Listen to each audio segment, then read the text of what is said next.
Hey everyone, welcome back to Trekyards. I'm Captain Foley. I'm Commander Cockings, and we are excited! You know why we're excited? Because we got a new ship. In a new trailer for the new Picard. Yes, we got the hero ship, if you will. La Serena is what it's called. L-A dash, well not L-A. L-A space S-I-R-E-N-A. La Serena. Is that USS? Is that NX? Is that just that? Is it civilian? I think it's just that. It sounds like a civilian name to me.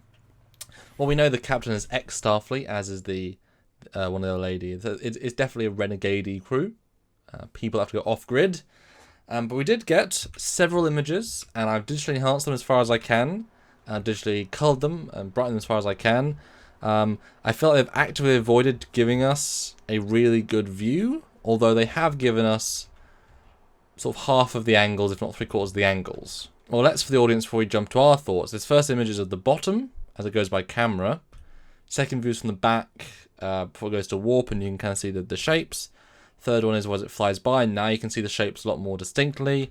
Next one is from the front, very, very far away, but you can see it has these two sticking out bits, and it has glows in the front, and it kind of gives you a sense of the shapes.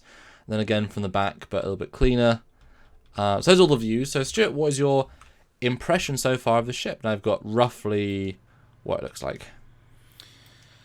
I can't get much of a feel for the ship based on what we saw. I need to get a better view.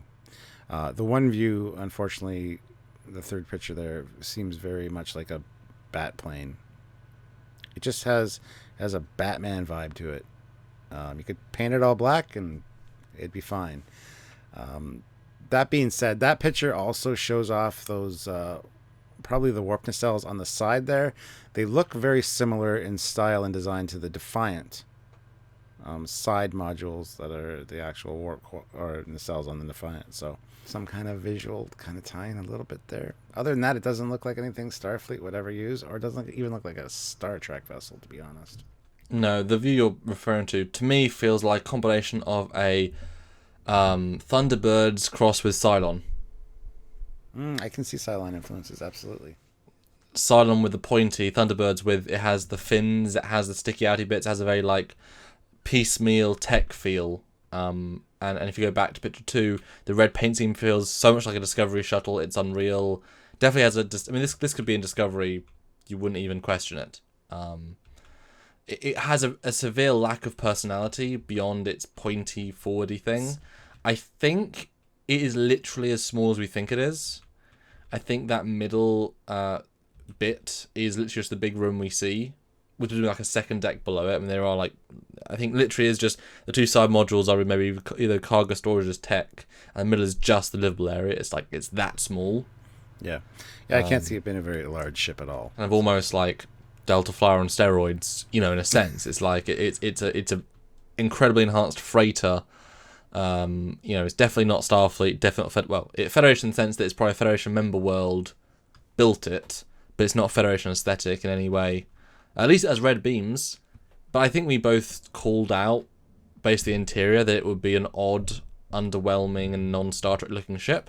That being said, the paint scheme is really throwing me off. It's just that picture where it's firing the beams at the Romulan. It's like, it feels non-Star Trek.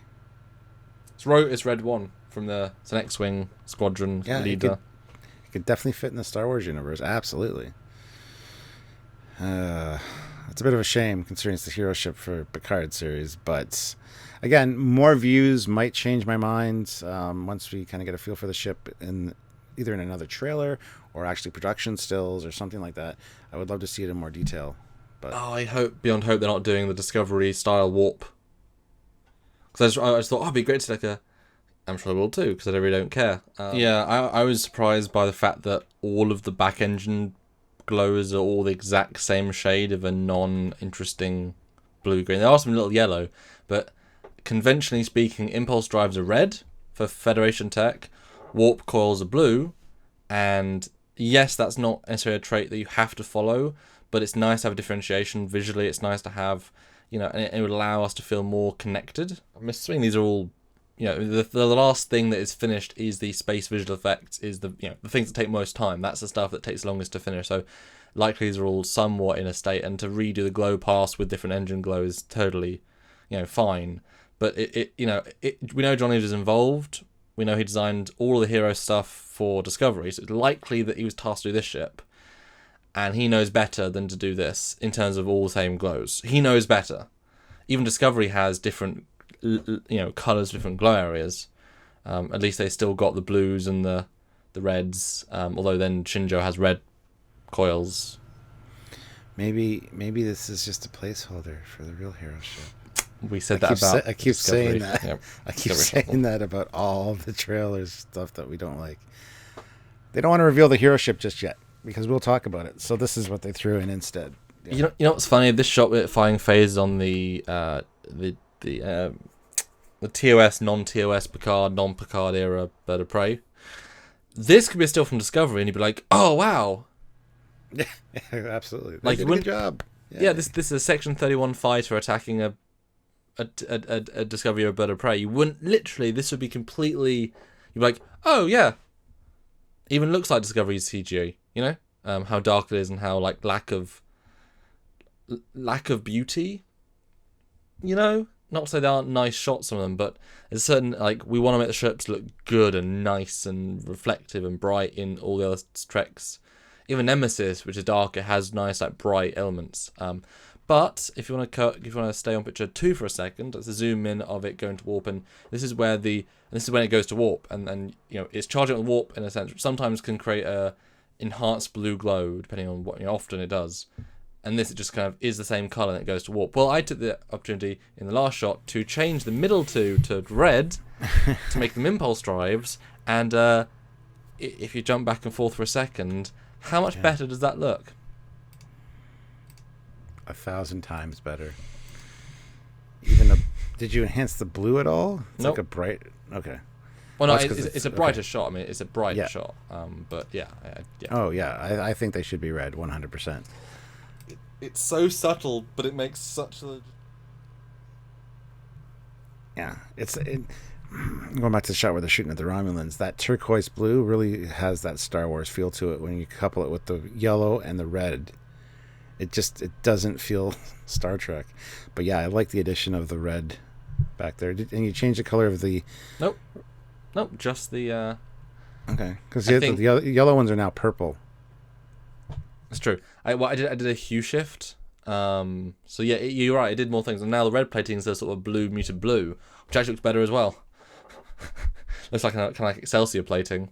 Yeah. Wow, it didn't take much, did it, Stuart, to improve the ship look. It stands out less now, but then you add window elements and you add coils. I mean, if you had blue warp coils in it, and wow. Although now it's like a Mass Effect ship. I mean, we're not going to judge it fully until it's obviously released. We said in our big review that obviously we're going to wait a mo, but we definitely get a sense. There you have it, guys. That's our thoughts.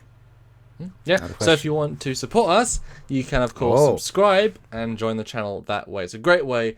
It helps us with the algorithms on YouTube. It helps us be found by more people, and if you subscribe, click bell notification so you do, for the most part, get what we send out, because YouTube doesn't really do that very well anymore. Bit of a broken format, but hey ho.